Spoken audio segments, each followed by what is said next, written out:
Gaur bertan, gaur goizean, duela ez dakit ordu terdi, ordu pare bat, OCDEk hazkunde ekonomikoaren prebisioak datorren urterako, 2023 urterako murriztu ditu nabarmen. Azpimarratu nahi dut, berri hau zen gure ustez, gero bairen ustetan, benetan datu garrantzitsu bat da. Hain zuzen, estatu mailan 1,5% jaitsi ditu hazkunde ekonomikoaren prebisioiek eta Alemaniarako besteak beste errezesioa iragartzen du OCDEk. Bitartean, politikoki oso garrantzitsua baita ere, goizean jakin dugu Italian ultraeskuindarraren gobernua izango dela datorren legealdian. Panorama honetan, Europar erregioen protagonismo politikoa gehitzen da, besteak beste Nafarroan nola ez eta ezkerretik indartu behar dugu ongizate estatua aldaketa klimatikoaren kontra egiten dugun bitartean. Eta dudarik gabe, hazkunde ekonomikoaren aldeko neurriekin batera egin beharko dugu ekilibrio politiko hura, eta nola ez aldaketa klimatikoaren kontrako politikekin ere. Zentzu horretan, eta egoera honetan, datorren ostegunean eta kontrol plenora eramango ditu politika, ezkertiar politika horiek eraiki nahi dituzten zenbait proposamenak. Alde batetik eta interpelazioan inteligentzia Nafarroan aurrera eramango dituen politikak inteligentzia artifizialaren arloan jakin nahi dugu, kasu honetan Zigudosa kontseilariaren interpelazio horretan, eta bestetik ekarri nahi dugu, oraintxe bertan edo pasaden astean izan den New Yorkeko nazioarteko klima astean zehar Nafarroak izan duen partizipazioa.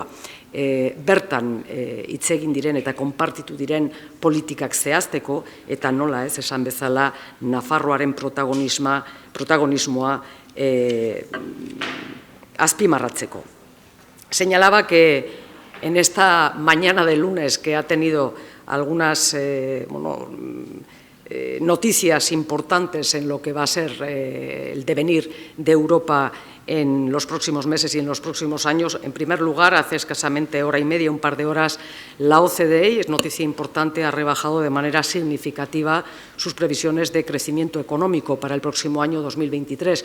En concreto, habla ya claramente y apunta a recesión en Alemania, y esto es justo explicar, tiene trascendencia también, como no, en la economía europea, esencial y especial reflejo en la política y economía navarras. Como digo, recesión en Alemania, y con respecto al Estado español rebaja al 1,5 las previsiones de crecimiento para el próximo 2023. Y mientras esto se producía, una confirmación, la que esta próxima legislatura italiana lo que tendremos en Italia será un gobierno de ultraderecha, donde, por cierto, ha tenido un protagonismo indiscutible, y lo digo lamentándolo, la abstención de la izquierda.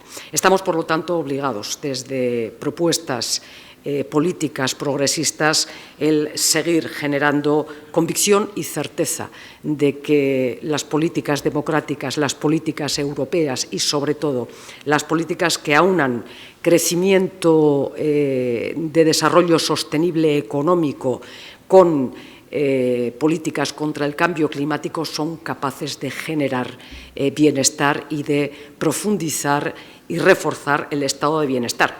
Digo todo esto porque traemos varias de esas iniciativas, o cuando menos el debate al Pleno del próximo jueves en torno a cuestiones como estas. Primero, la participación del Gobierno de Navarra esta pasada semana en la Semana del Clima de Nueva York, donde Navarra ha comparecido y así ha sido reconocida como una de las regiones punteras en políticas activas en contra del cambio climático, y pretendemos además hacerlo conciliar, porque nos parece fundamental, y esta ha sido siempre la vocación de Geroa Bai en su participación en las instituciones forales, como digo, hacerlo compatible, aunarlo con un crecimiento de desarrollo sostenible económico que nos permita, como señalaba anteriormente, profundizar en el avance del estado de bienestar. Pregunta también sobre la implantación de energías renovables en bienes culturales,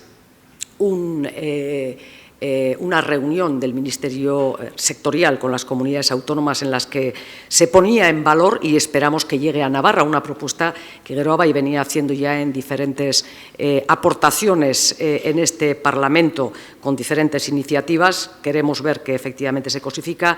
Y, por último, quiero subrayar la interpelación que llevará a cabo Geroa en este próximo pleno en torno a un ámbito de crecimiento entre la investigación y, por supuesto, también la generación de nuevas oportunidades de desarrollo económico en torno a la inteligencia artificial.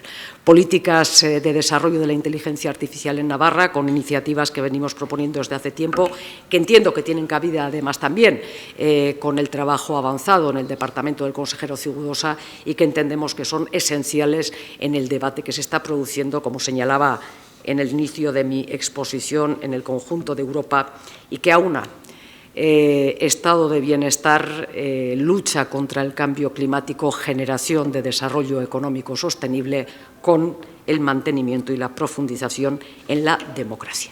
Por supuesto, a su disposición si tienen alguna pregunta que hacer.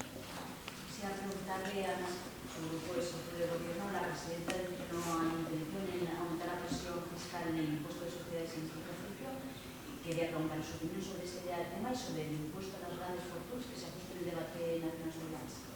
Sí, yo creo que aquí hay circunstancias que a veces tienen más que ver con el debate entre partidos en un horizonte preelectoral. Las polémicas que tenemos en estos momentos, Andalucía reduce el impuesto de sucesiones, Madrid responde, o en este caso Moncloa responde con un impuesto a las grandes fortunas.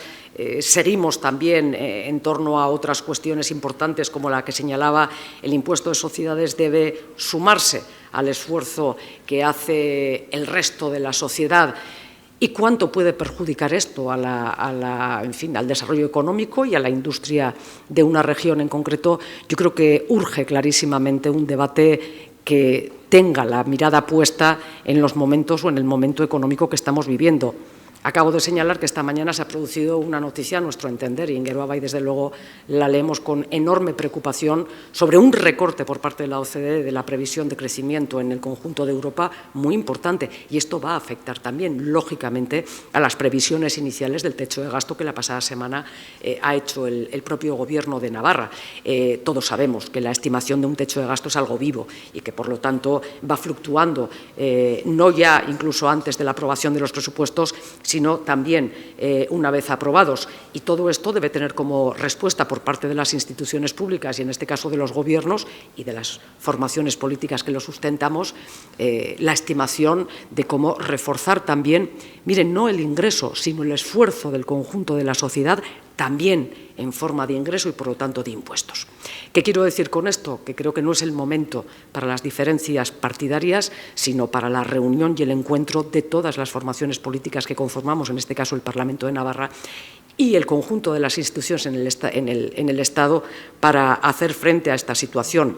¿Debe ser el impuesto de sociedades uno de esos impuestos? Pues mire, yo miro a Europa, no me quiero quedar solo en el Estado español, y nos encontramos con que un gobierno como el holandés, liberal, de mayoría incontestable liberal, ha anunciado la semana pasada que va a incrementar de manera progresiva, y digo progresiva entre comillas porque ahora les explico, prácticamente en 10 puntos el impuesto de sociedades, del 25 al 34% y pico, y lo va a hacer en 2 años. Gobierno liberal. Lo que nos están diciendo los gobiernos liberales en estos momentos en el conjunto de Europa, y con economías, yo diría que más estables en esas previsiones de crecimiento, es que vienen épocas difíciles y el esfuerzo se debe realizar entre todas las instancias. ¿Puede Navarra ella sola y exclusivamente llegar a una medida de esas características? No, evidentemente, porque su circunstancia en el entorno económico de vecindad, lógicamente, no permitiría llevar a cabo medidas de estas características. Pero debemos empeñarnos en un debate que ponga el acento claramente en la necesidad de repartir el esfuerzo, sin ninguna duda. Ha sido largo, pero creo que le he dicho.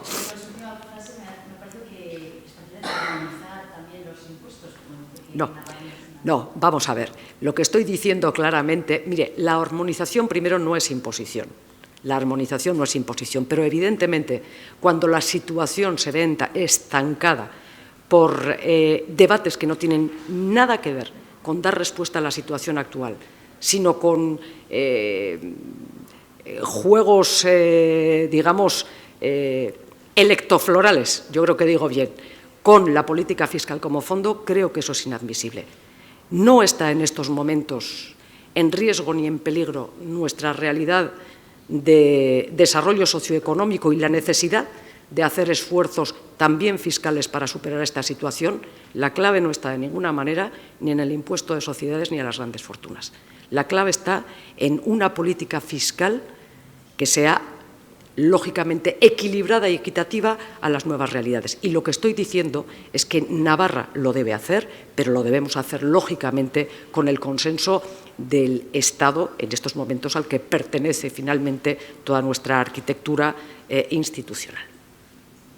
Quería contarle algo más que tuviera más con su coalición. Estamos en el Parlamento, más o menos se ha definido lo que va a pasar, excepto como en Navarra tampoco se ha definido concretamente con la gente detrás. ¿Qué va a pasar con Geroa Bai? ¿Han cerrado un acuerdo? ¿Usted va a ser o no la candidata? No sé cómo están las cosas. Yo creo que he respondido a esta pregunta, yo diría, en las últimas semanas un par de veces o tres, cada vez que tenemos una entrevista. Dice bien, hay formaciones políticas que ya han cerrado sus acuerdos, lo primero porque algunas son un partido y por lo tanto es evidente que concurrirán a las elecciones. Hay otras que han anunciado acuerdos que, sin embargo, en el Estado están teniendo una cierta contestación. Estoy hablando de las posiciones en torno a Podemos, Sumar, Izquierda Unida y el reflejo que eso pueda tener en Navarra. Por lo tanto, en fin, el tiempo dirá si esa vocación o esos anuncios sobre voluntades son ya cierres en firme o no. Tenemos también otros casos, pues, como el de Euskal Herria Bildu, que tiene también su circunstancia pues específica en torno a la cuestión y, por lo tanto, creo que las cosas están cerradas en bastantes pocos sitios. En Geroa Bai no, estamos cerrando, pero esto lo hemos trabajado siempre con los mismos escenarios electorales, temporales, ante unas elecciones. Cada coalición se corresponde con una legislatura y, por lo tanto, cada legislatura o al final de cada legislatura trabajamos en los mismos términos, cerrar la coalición de cara, en este caso, a 2023. Las cosas avanzan y avanzan bien y yo lo que nunca he negado es que soy más que, no optimista realista, en el sentido en que no me planteo que un espacio político como el que representa hoy Geroa Bai y desde su nacimiento en las diferentes instituciones navarras va a tener, como digo, traslado para las próximas elecciones. Es decir, que tendremos Geroa Bai. Cualquier otra cosa en estos momentos yo creo que no la observamos nadie. Y dicho esto, las candidaturas las decidirá la coalición siempre con el acuerdo de sus bases. Yo he dicho que sigo con fuerza para seguir trabajando en un proyecto que tiene futuro evidente en esta comunidad, y lo haré donde estimemos el conjunto de la coalición. Yo creo que es muy importante señalar que los proyectos tienen sentido cuando el espacio político es vivo y cierto, y en este caso, en el caso de Geroa Bai, parece incontestable. Las personas aportamos y siempre que así lo decidan, como digo, las bases.